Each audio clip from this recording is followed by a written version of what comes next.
Salam dəyərli izləyicilər, hər vaxtınız xeyir olsun. Salam dəyərli müəllimlər. Əziz müəllimlər, bugün sizlərə bir neçə kimya sualı izah olunacaq. Həmçinin mən isə kimya ilə inteqrasiya olunmuş bir neçə kurikulum sualı təqdim edib izahını verəcəyim. İndi isə keçək suallara. Birinci sual kimya ixtisası üzrə olan ixtisas sualı olacaq. Başlayaq. Bəli müəllimlər, bugün bizim ilk testimiz kalsium karbonatın parçalanması qrafikinə aiddir. Kalsium karbonatın parçalamasından 75% çıxımla əmələ gələn CO2-nin zamandan asılılıq qrafiki verilib. Gəlin reaksiyanı yazaq. Kalsium karbonat parçalanır, kalsium oksid və karbon qazına. Burada çıxım məsələsi deyil, çıxım. Çıxımda biz həmişə gözümüz əvvəldə duran maddənin miqdarına axtarmalıdır. Burada bizim miqdarımızı verməyib. Amma o demək deyil ki, kalsium karbonatımız yoxdur. Verib, amma biz onu X-a işarə edirik, X. Onun 75% deyil. Gəlin biz X-in 75%-ni tapaq. X-in 75%-ni tapdığımız zaman 75-ə vurub 100-ə bölürük. Bu dedir 0,75 X. 0,75x-dan qrafikdən göründüyü kimi CO2 sıfırdan gəlib 33 qrama. Tənlik üzrə isə 100 qramdır. 100 qramdan alınıb 44 qram. Biz buradan x-i tənasüb yolu ilə tapdıqda x bərabərdir 100 qram edir. Yenə təkrar edirəm, çıxım məsələlərində gözümüz solda duran maddənin miqdarını axtarmalıdır və bu faiz solda duran maddəyə aid olmalıdır. Və cavabımız 100 edir. Doğru cavab B bəndi. Kurikulum sualı ilə davam edək müəllimlər. Nəzərinizə çatdırım ki, göstərdiyim sual 2025-ci ildə kimya müəllimlərinə sertifikasiya imtahanında düşmüş sualdır. Sualı oxuyuram. Məktəbinizin kimya laboratoriyasında yerə az miqdarda turşu dağılıb, tökülən turşunun miqdarı təxminən 100 ml, konsentrasiyası isə 1 moldur.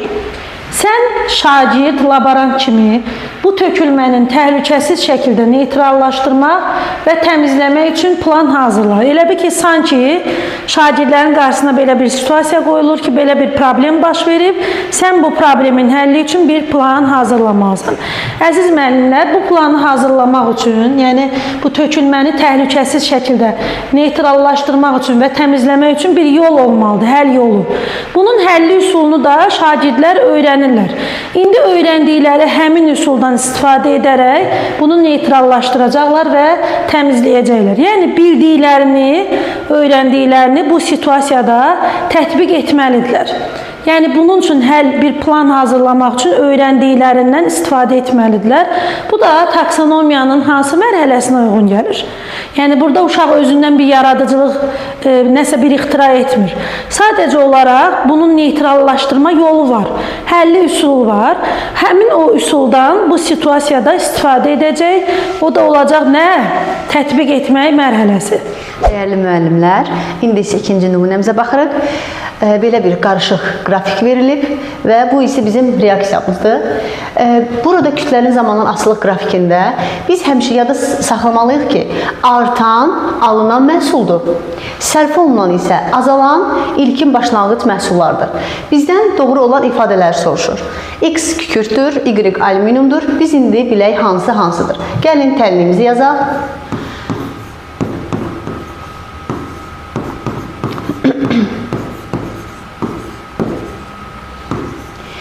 Görürük ki, azalan, baxın, M nöqtəsindən bir B-yə gedib, bir A-ya gedib. Biz bunun alüminium və kükürd olduğunu bilmirik. Onu tapmaq üçün eyni nöqtədən çıxdığı üçün ikisini də eyni deməli kütlədə götürüblər.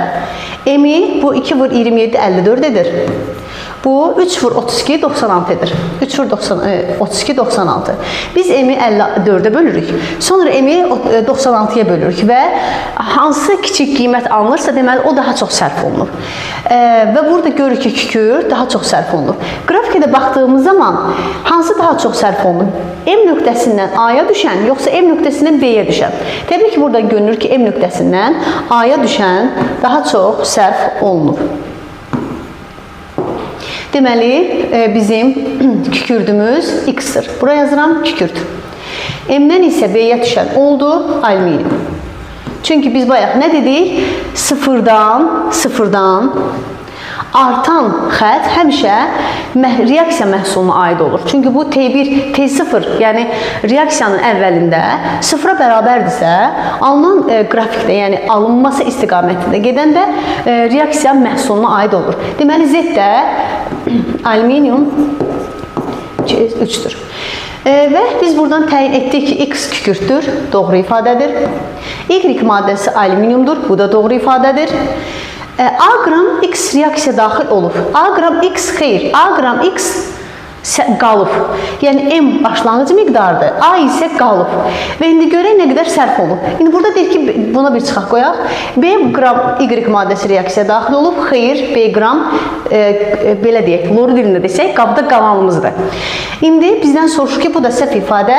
Bizdən bu ifadələr hansının düz olub olmadığını soruşaq. Gəlin baxaq. C alınıb. Biz qaba nə tökürüksə, sonda əldə etdiyimiz bizim tökdüyümüz maddə, lap loru dilində izah etsək, qaba tökdüklərimizdən alınan maddədir. Biz M-B qədər alüminium sərf olunub. Yəni, bu alüminium nə qədər xəşləndirsə, kükürt nə qədər xəşləndirsə, məhsulumuz da o qədər alınmalıdır. Görək nə qədər sərf olub. Alüminiumumuz M-dən B-yə gəlib. İlkin M qramdır. Sonra qalan isə B qramdır. Sərf olunan nədir? Başlanğıc, son. Sərf olunan da başlanğıcdan son çıxıram. Yəni, M minus B qədər sərf olunub. Y. Yəni, alüminium. Gələk kükürdə. Kükürt B-dən A-ya gəlib. Yəni, B minus A qədər sərf olur. Alüminiumun sərf olduğu, kükürt sərf olduğu biz cəmləsək, bizə sonda bu maddəni reaksiya məhsulumuz verir. Yəni, C-ni verir. Gəlin buradan hesablayaq görək, bu ifadə verirmi? Bəli, C bərabərdir. 2M minus B minus A. Deməli, bu ifadə düzdür, bu ifadə səhvdir. Deməli, doğru cavab 1, 2 və 5-dir. Gördüyünüz bu sualda sertifikasiyada istifadə olunmuş bir sualdır. Nəzərinizə çatdırım ki, sertifikasiyada miqdə də deyəcəm. Sertifikasiya imtahanında məsələn 10 sualdan hardasa 3-ündə, 4-ündə inteqrasiya olunmuş sual olur. Yəni, sırf kimya fənni ilə əlaqəli kurikulum sual olur. MİQ imtahanında isə bu 5-6 sualı əhatə edir. Gəlin sualımıza diqqət yetirək. Yenə də taksonomiya ilə bağlıdır. Sənin laboratoriya yoldaşın X ilə işarələnmiş naməlum bir metalla təcrübə aparıb. Bu metal hidroxlor turşusu ilə reaksiyaya girmiş və nəticədə hidrogen qazı ayrılmışdır. Standart temperatur və təzyiq şəraitində toplanan hidrogen qazının həcmi 448 ml olmuşdur və bu zaman 0,5 qram X metalı istifadə edilmişdir. Təcrübə zamanı istifadə olunmuş metalı müəyyənləşdir. Yəni, burada şagird təcrübə zamanı istifadə olunan metalı müəyyənləşdirməlidir. Bunu da müəyyənləşdirmək üçün yenə də öyrəndiklərini istifadə etməlidir. Yəni, təcrübədə istifadə olunmuş metalı müəyyənləşdirməyin bir yolu var, həlli üsulu var. Nə vaxtsa bunu öyrəniblər. İndi qarşılarına çıxan bu situasiyada öyrəndikləri üsullardan hansını tətbiq edəcəklərinə şagirdlər özləri qərar verməlidirlər. Həll yolundan istifadə edib problemi həll etməlidirlər. Bu da yenə də taksonomiyanın hansı mərhələsinə uyğun olacaq? Əlbəttə ki, tətbiq. Çünki uşaqlar öyrəndikləri həlli yollarını bu məsələdə tətbiq edəcəklər. Dəyərli müəllimlər, sonuncu sualımız Naxçıvan duzu ilə əlaqəlidir. Bizə uzun bir nümunə veriblər. Naxçıvan duzun tərkibində 84 mineral olan birləşdirən ən fayda məhsullarından biri hesab olunur. 1927-ci ildə oxuyuruq, məsələnin sonuna gələndə təbii ki, əvvəli unuda bilərik. Amma bizə bu ölçüdə olan məsələdə vacib olan məqam budur. Yəni, nə qədər çıxarılırsa, onun tərkibində həll olmayan quru qalıq 0,5% olur. Yəni, x qədər götürsəm, onun 0,5 x-i qədər həll olmayan quru qalıq olur. Çünki məndən sonda elə suda həll olmayan quru hissəni soruşur. Və biz burada kiloqramla işləyirik, təbii ki, kiloqram. Sonda kiloqram soruşduğu üçün heç bir dəyişiklik etməyə ehtiyac yoxdur. 250 kiloqram həll olmayan hissə qalarsa, 250 kiloqram. quru hissə qalarsa bizim ilkin hissəmiz, daha doğrusu neçə ton Naxçıvan duzu lazım olar. Bunu da A ilə işarə edim. Buradan təbii ki bu x-lar gedəcək. Bizə 2 məhsul olmaq isə çaşdırmasın.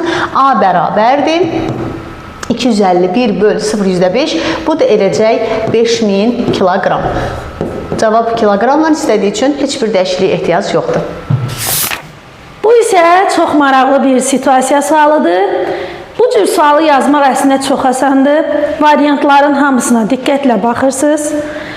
Y variantına qədər tələsmədən hamısını oxuyub ən uyğun, ən məntiqli cavabı düzgün cavab kimi seçirsiniz. Gəlin sualımıza baxaq. Müəllim şagirddən soruşur. Layihənin təhvil verilməsinə az qalıb. Yəni bilirsiniz də, layihə işi əsasən komanda şəklində olur. Müşahidə edirsən ki, qrup üzvlərindən biri öhdəsinə düşən məsələni tamamlamaqda çətinlik çəkir. Lakin köməkdə istəmir. Yəni qrup işidir.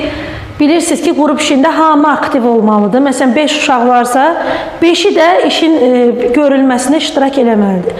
Şagirdlərdən biri nəsə passivdir, çətinlik çəkir, nə də utandığından demir ki, mənə kömək edin. Yəni, adam var ki, kömək edin sözünü dilə gətirə bilir. Elə uşaq da var ki, kömək edin sözünü dilə gətirə bilmir. Bu uşaq da həmin uşaqlardandır, kömək istəmir. Belə olan halda nə edərdim? Baxın, suala diqqətlə baxın, nə deyir?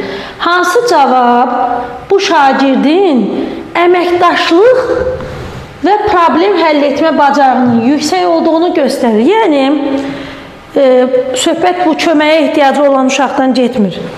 Digər uşağa sual verirəm ki, bax, sənin bir yoldaşın var, problemi həll etməkdə çətinlik çəkir. Sən nə edərsən? Və sualda da deyir ki, elə bir cavabı seçin ki, həmin şagirdin əməkdaşlıq və problem həll etmə bacarığı yüksək olsun. Gəlin baxaq. Ona köməyə ehtiyacı olduğunu hiss etdirmədən dəstək göstərməyə çalışardım. Bu çox yaxşı cavaba oxşuyur. Yəni, minnət eləmədən, elə bir başına vurmadan ki, sən, ay yazıq, eləyə bilmirsən ki, mən səni kömək eləyim. Belə yox. Yəni, deyir, köməyə ehtiyacı olduğunu hiss etdirmədən. Yəni ki, ona bir başına vurmadan, sən yazıqsan, eləyə bilmirsən demədən yaxınlaşıb, bir jest eləyib, ona köməklik göstərmək. Bu yaxşı cavaba oxşuyur, amma birbaşa bunu seçmirik. Gəlin bütün variantları oxuyaq. Gözləyərdim ki, özü kömək istəsin. Əgər istəmirsə, bu onun məsuliyyətidir. Mən neyniyim? Mən qarışmazdım. Görürsünüz, bu cavab uyğun cavab deyil. Çünki bizdən tələb edir ki, sənin əməkdaşlıq qabiliyyətin yüksəkdir. Yəni, əməkdaşlıq qabiliyyəti yüksək olan şagird nə etməlidir? Əməkdaşlıq qabiliyyəti yüksək olan şagird kömək eləyər də. Deməz ki, özünüz kömək istə də, dilim var, ağzım var. Kömək istəmirsən, mən neyim? Deməli ki, bu düzgün cavab deyil. Müəllimə xəbər verərdim ki, filan şagird işi çatdıra bilmir. Müəllimin özü tədbir görsün. Bu da düzgün cavab deyil. Niyə? Çünki burada hər şeyi müəllimin öhdəsinə buraxır. Axı, sualda deyir ki, şagirdin özünün əməkdaşlıq qabiliyyəti yüksək olmalıdır. Mən onun yerinə işi tamamlamağa çalışardım ki, qrup işi yubanmasın. Əgər şagird belə bir cavabı verirsə, işi özü yerinə yetirirsə, axı onda yoldaşına kömək eləmədi. Yoldaşına dəstək olmadı. Əməkdaşlıq deyir axı. Deyir, əməkdaşlıq eləsin. Da özü elədisə, sinif yoldaşına kömək eləmədisə, burada hansısa əməkdaşlıqdan söhbət gedə bilməz. Ona görə bu variant da düzgün deyil. Öz işimi vaxtında bitirib, digərlərinə qarışmazdım. Hər kəs özü öz məsuliyyətini daşımalıdır. Burada da əməkdaşlıqdan söhbət gedə bilməz. Ona görə o cavabı da düzgün cavab deyil. Sualımızın düzgün cavabı olacaq A variantı. Gördüyümüz kimi situasiya suallarından qorxmağa dəyməz. Cavab əslində ortadadır. Bugünlük bu qədər. Sağ olun. Sağlıqla qalın. Ümid edirəm ki, izahımızı bəyəndiniz. Növbəti video izahlarda görüşənədək.